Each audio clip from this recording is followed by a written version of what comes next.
Hello, everybody. Delighted to be here and to have this wonderful set of panelists on stage.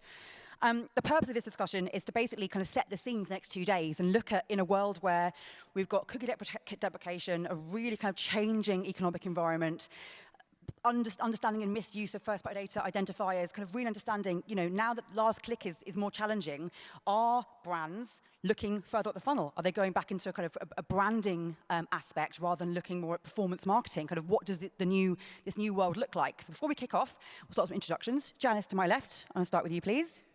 Hi, I'm Janis Thomas. I'm the e-commerce and marketing director at Look Fabulous Forever, a direct-to-consumer beauty brand targeting older women. Wonderful, thank you. Sabrina. Hi everyone, Sabrina Rodriguez, heading up digital marketing at Ericsson. We're building a brand new digital marketing center of excellence for the company, so that's quite an interesting stage in which we're at in terms of our digital maturity. But Ericsson are known for selling 5G networks and radio technology to large communication service providers and enterprise businesses. Thank you very much, great intro. Simon. My name is Simon Shaw. I'm CEO of 50. We're a business that helps brands sort of visualize, understand the target audiences, and then provide products to help people then reach them contextually. Ryan. Hi everyone, I'm Ryan Afshar. Nice to be here today. I'm head of addressability for the UK at LiveRamp. For those that don't or are not familiar with LiveRamp, we are the leading data connectivity platform for the safe and effective use of data. What that means is we enable brands and their partners to connect, control, and activate data to transform consumer experiences and ultimately lead to better business outcomes. Thank you. And last but not least, Grant. Hi, I'm Grant Baillie. I head up customer marketing at the Post Office.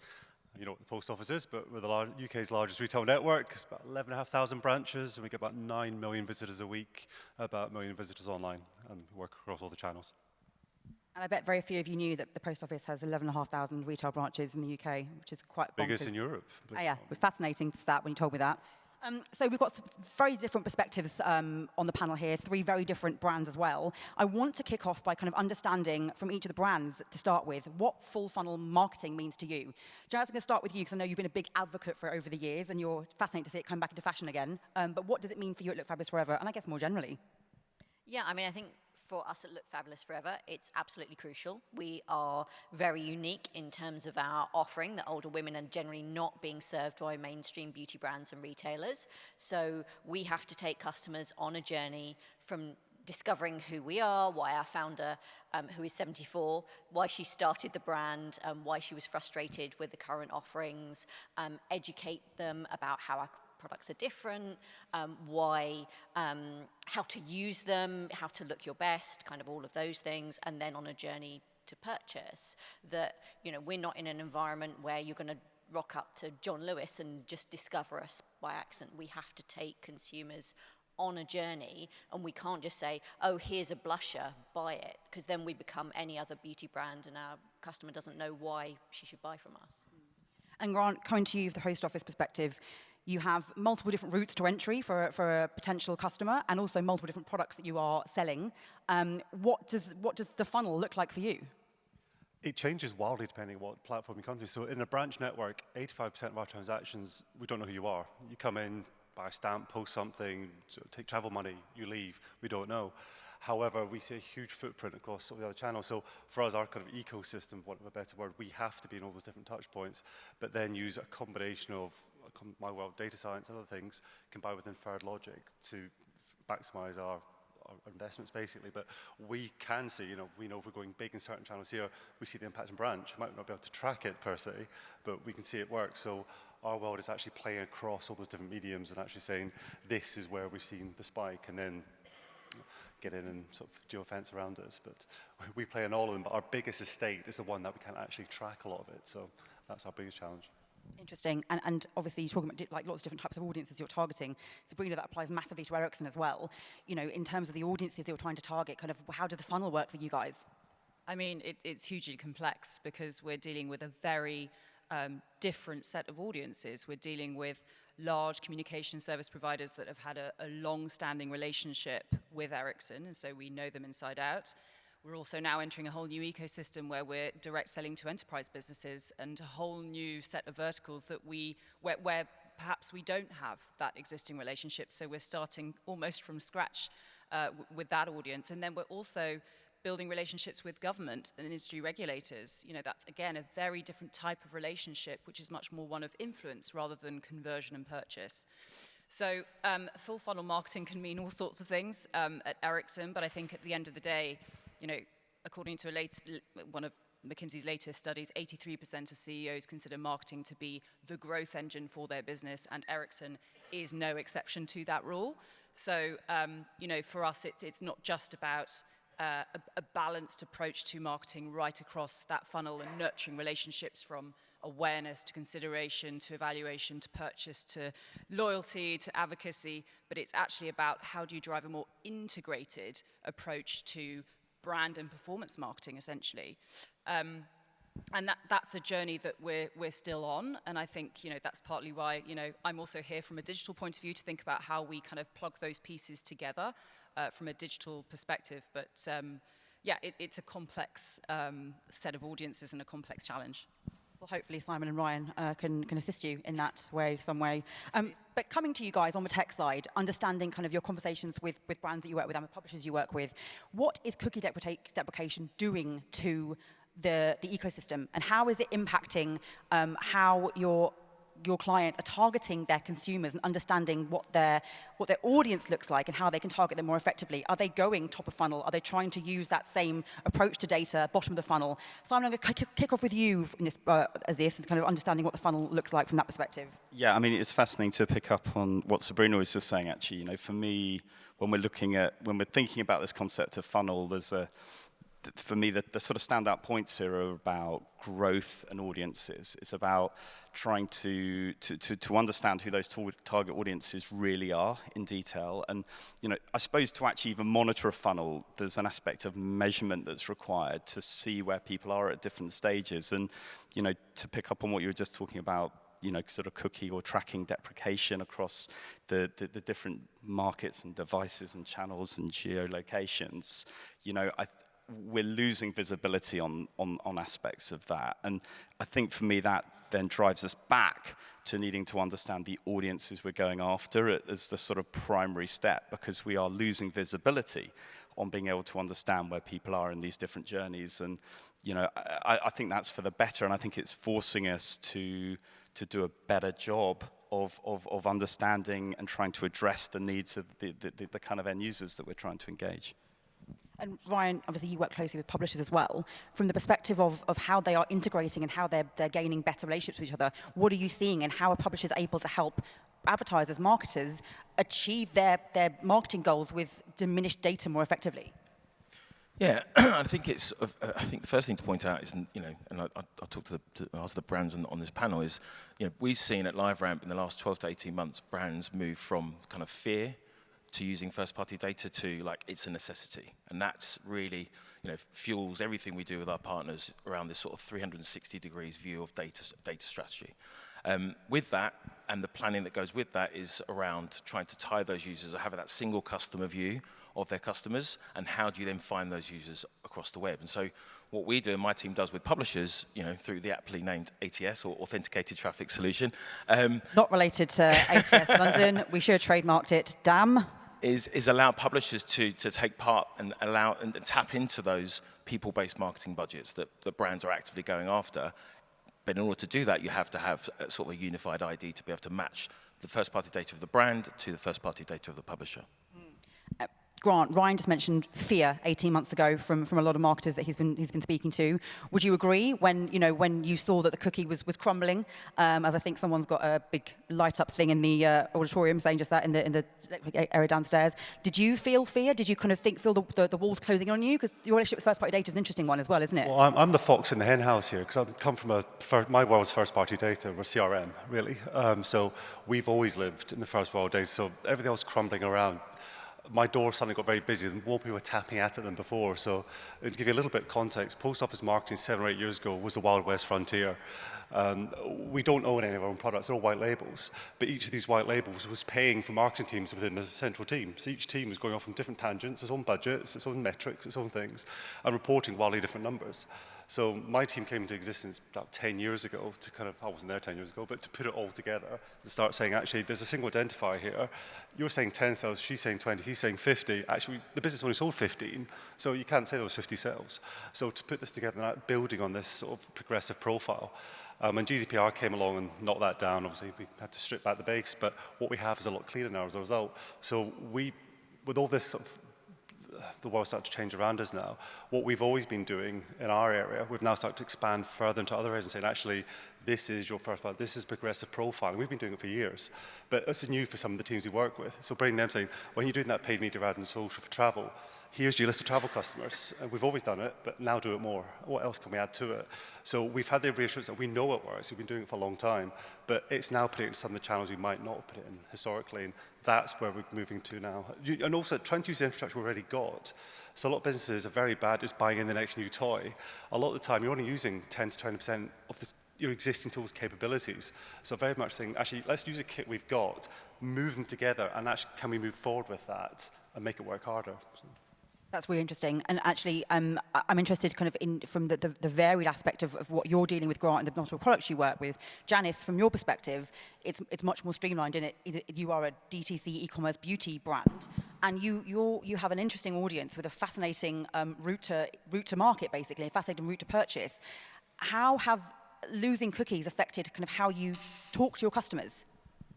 Yeah, I mean, I think for us, we have an exceptionally long journey to purchase, that we have an audience who can be a little bit skeptical about buying online. Our products are completely different. You're not coming from a competitor, so to speak. So for us, we've always looked at what is that journey from a very holistic perspective, and the fact that it's not just going to be one click and therefore they've bought. So for us, a typical journey is that you will probably encounter us for the first time on Facebook, that you'll hear about Trisha and her story and why she founded the brand.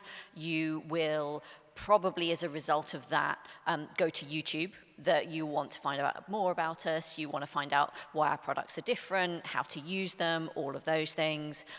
Then after spending some time on YouTube and being convinced that you want to buy, then we will probably either via email or via Facebook again, then be doing the bottom of funnel. Okay, now you understand why our blusher is different, now you're ready to buy it. And that is certainly the journey of our most valuable customers, is generally sit at interactions with both Facebook and YouTube, and we measure them much more in terms of incrementality of our activities than saying, oh, you know, Facebook contributed 2% and then that email contributed 1% and then all of these things, because the journey is so long. We're much more looking at incrementality. Okay, when we've added in YouTube advertising, what's that done to our new customer revenue?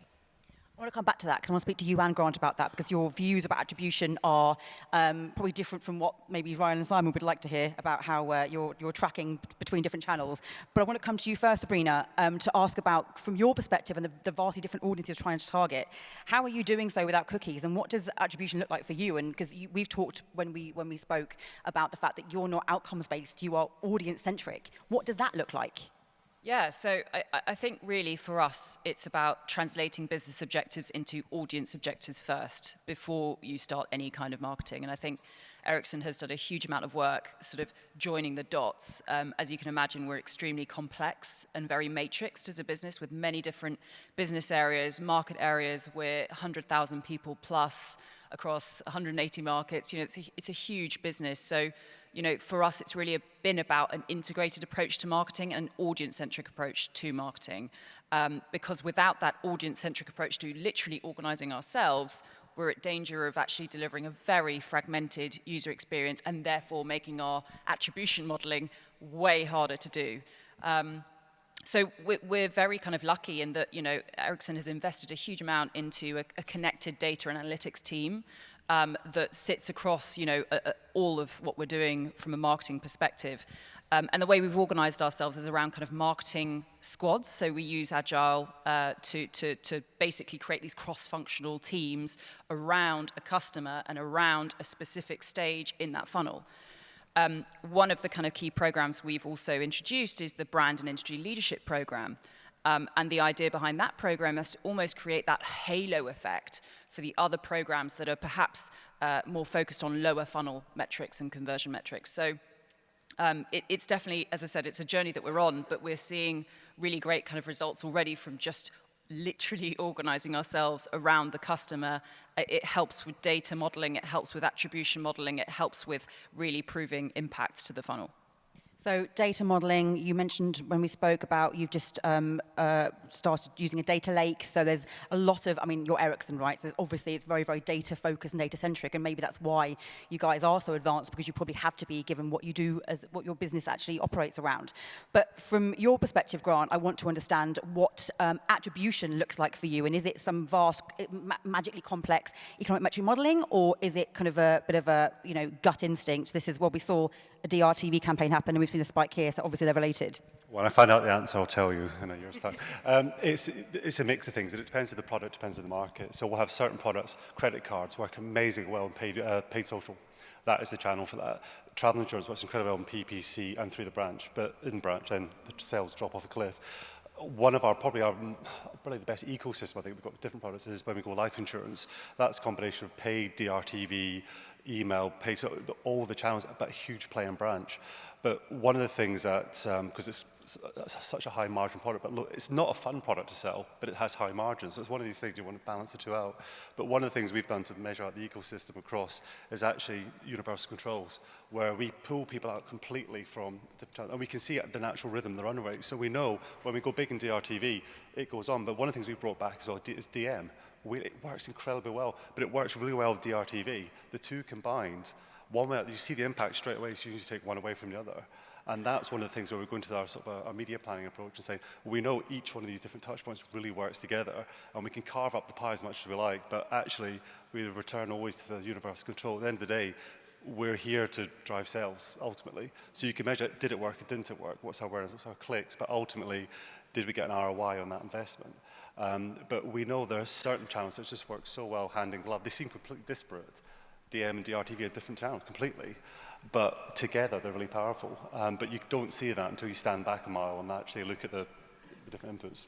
Interesting. I read somewhere that direct mail is having a comeback because Gen Z are not used to getting mail. It's so retro, it's cool. So now they love it. They get a letter addressed to them. They're like, this is amazing. I mean, in general, we're seeing a 10-to-1 ROI in DM. I mean, it's incredibly strong. Done to the right channel, the right customer, however, and it can't just be willy-nilly. It's an expensive channel, but when targeted right, it works really well. Targeted right with other media, it's even better. I'm loving this return to the old school. It's very fascinating. And now looking into the future, Simon, I want to come to you and understand kind of, you know, from your perspective and the brands you're working with, what does attribution look like for them? And actually, are they looking back at, you know, the old school ways and trying to bring a modern technological twist to them? I think there's, across all the brands we work with, there's a real difference. I think it's something that's changing a lot. You know, from my perspective, I'm sort of with Janis in measuring ultimately business performance. You know, I think, you know, we've got so hooked on measuring performance metrics as an industry over, and I know it's a well-trodden discussion that, but you know, it's clearly still the case to some extent. And you know, I think looking to those kind of core business metrics is really how you monitor growth for the sort of longer term, if you like. And you know, for me, it's really interesting hearing about all the different channels working in conjunction. We've got so used to such detailed measurement that I think we need to become, as an industry, a bit more like a sort of paleontologist, where we're sort of finding only a couple of the bones in the skeleton and then figuring out like what the dinosaur looks like, as opposed to insisting on seeing every bone from every single animal that's ever been born in the history of the world in order to create that percentage of certainty, if you like. It's an area that's going to evolve quickly. It's an area, you know, we spend a lot of time focusing on it, and for me, it just comes back again to understanding the right audiences and then figuring out how to best engage them. You know, that for me is the solution to not having to track users. It's to understand them better. Can I just add to that? Of course. So I think it's completely true, and I think as marketeers, we get so obsessed with causation metrics, but it's being a bit more comfortable with correlation and causation metrics, and I think it needs to be a healthy balance of the two. I think there is definitely a disconnect between what marketers think and what the end user actually thinks. So there was an interesting study by Edelman and LinkedIn not that long ago, where they were basically identifying that 79% of decision makers do consult thought leadership at some point in the purchase journey, but only 59% of sellers actually believe that it works. So clearly there's a disconnect there between the audience actually engaging with your content, for example, and your brand kind of activity, and us as marketeers going, nah, I don't believe it. So I think we just need to kind of step away from the sort of performance marketing mindset that is I suppose, a bit easier. It's an easier safety blanket because you can rely on a click, and actually start to kind of learn from perhaps some of the more traditional kind of brand marketing metrics and thinking about how can we think more smartly about correlation metrics like branded search volumes. There's a whole ton of correlation metrics we can think about as well.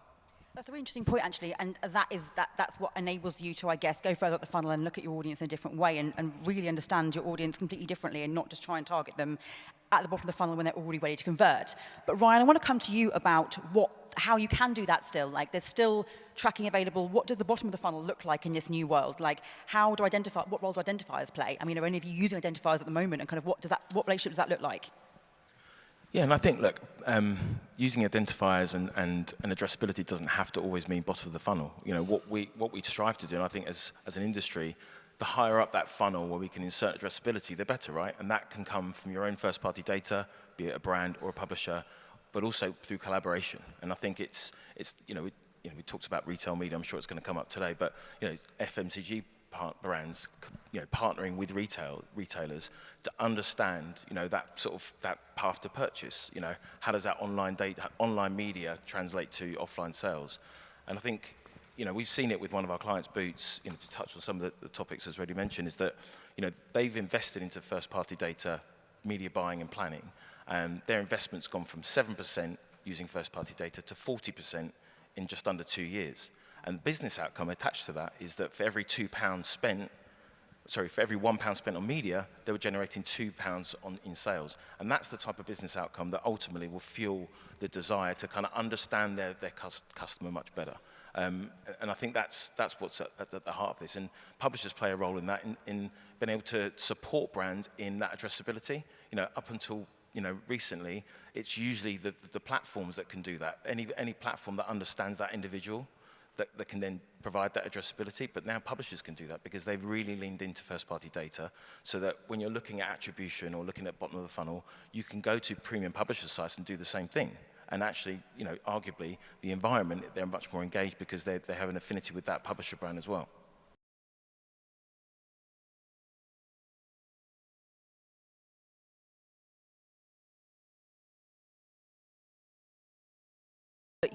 That they want from you as the post office, who has all this data, or more that you want from them, where you can actually, in a world where there is much less data around, are you finding a drop in data more generally as a marketer?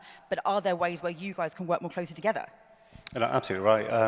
It's a combination of things, because we'll have, as you say, we have white label third-party players who will take the customer so far in the journey, then you might become, say, Capital One or Bank of Ireland or BGL Group, compare the market, or one of the other guys.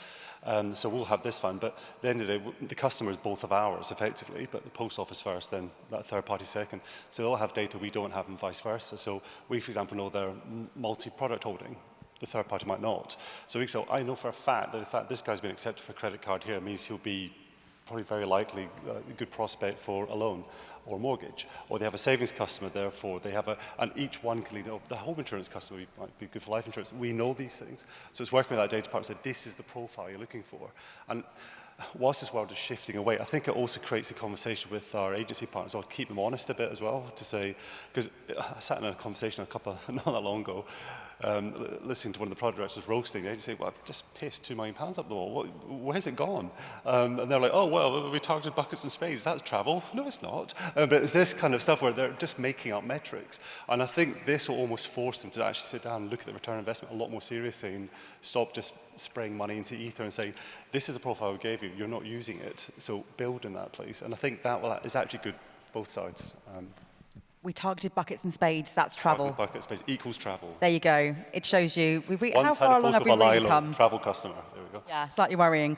Simon, I want to come to you and understand, I guess, from the, again, looking at from the contextual side of things, where people, is there a world where people haven't got to rely on first-party data as much, and what are the other signals they can be looking at, and how can they target people, without actually going, these people are looking at buckets and spades, which means they must want travel insurance. That's what makes people think that a contextual advertising, contextual targeting is pretty old and clunky, whereas actually that couldn't be further from the truth. How is it being used in smarter ways than the example Grant just gave? Yeah, I think the contextual industry has been evolving very quickly in response to these changes. And, I think, whereas traditionally I think, contextual and the capacity to sort of understand the context of a page, I think computers are very good at. Like NLP, there's sort of, it's complete table stakes in a technology context now to use imagery, to use text, to use all of the words to try and understand really what that page is about. And, with Google and Amazon creating, broadly speaking, completely accessible technology that pretty anybody can use that's basically market leading. I think, there's a lot of sort of Me Too technologies that have emerged around that. I think some of the interesting areas where things are evolving are trying to link those contextual behaviors more closely back to audience in that first instance. So, and I think actually, done well, that creates a better mechanism of targeting audience than sort of third-party data that is broadly speaking becoming a thing of the past. And that's certainly an area we've focused a lot on trying to sort of graph at scale, like what those audiences really are, trying to sort of visualize them, make sense of them to a brand, but then being able to sort of join up those audiences contextually to where those people are most likely to be engaged with the right media for them, like kind of trying to people are hugely complex. You cannot just put a word on someone's head and say, you are business software, you are it just doesn't work. People aren't that, and you need to understand audiences in much more granular detail than that. And like what might be a relevant article to me on the same topic as another brand, maybe, they can be completely different. And I think understanding the human side of that contextual targeting is where I think we're going to see the biggest evolution. And it's the gap that ultimately would previously been filled by identity. And as we move into a world without as much identity, more sophisticated contextual technology has a big part to play. Interesting. Ryan, a world without identity, is that was that goading you? No, not at all. I completely agree. Like, I feel there's this kind of misconception that there's this silver bullet. It's either first-party data, identity solutions, contextual, and you have to choose. And even within identity, you have to choose one identifier. Absolutely not. I think it's a blended approach, whether you're a brand or a publisher. Whether you're a publisher and you're looking at monetization, you need to explore different avenues. You need to work with different vendors. I think we as a tech industry have created some of this confusion. We're out there worrying people like, oh, the cookies are being deprecated and you need to use this solution. And almost, I've heard panels and talks before where we sort of downplay other solutions. Like, you know what? It's about collaboration. It's the best thing that can happen is for people to test different solutions and do something rather than spend their time worrying or worrying which one to use and which one to partner with. And I think, as an example, a friend of mine who's an executive coach, he posted something on LinkedIn, and it's around avocados. So avocados, there was a sign, a piece of art in a restaurant, and it's about avocados. It says, not now, not yet, not yet, not yet. Eat me now, too late. And she made the sort of comparison of like, we as people, as a business coach, we as people, when it comes to kind of executing on our goals, we become like avocados. We sort of always make excuses. We're not ready. We're waiting for this optimal time, and then it's too late. And I think as a business, we see that in this industry as well. Everyone's waiting for that optimal time to start executing and trying something different. Now, what I would say is just try something. Just do it and test and learn from it. And I think that's where the successes will come. That's an excellent point. And actually, there is we're not fully cookieless yet, so it's now a really good time to be trialing this, rather than waiting to see who else takes the jump first and then making a mistake when everything's cookieless and you don't know what you're doing. And I want to understand from the brand sitting next to me, kind of what for you that looks like in terms of what your next steps are, and how technology, how the likes of Ryan and Simon and everybody else out there can help you in that journey in what is currently a very challenging time for a number of reasons. Janis, I want to come to you first on that one. I mean, I think for us, we look at technology, kind of very much from a customer point of view. We're saying, given that we have this very complicated journey, it's less about, I'm tracking where that person is. It's much more focused on business outcomes, like where are we spending our money and what impact that has. So where we use technology in a slightly different way. It's like, how do we make that journey to purchase easier for our customers? Developing things like a tool that helps our customers understand which shades of lipstick and blusher will suit them best.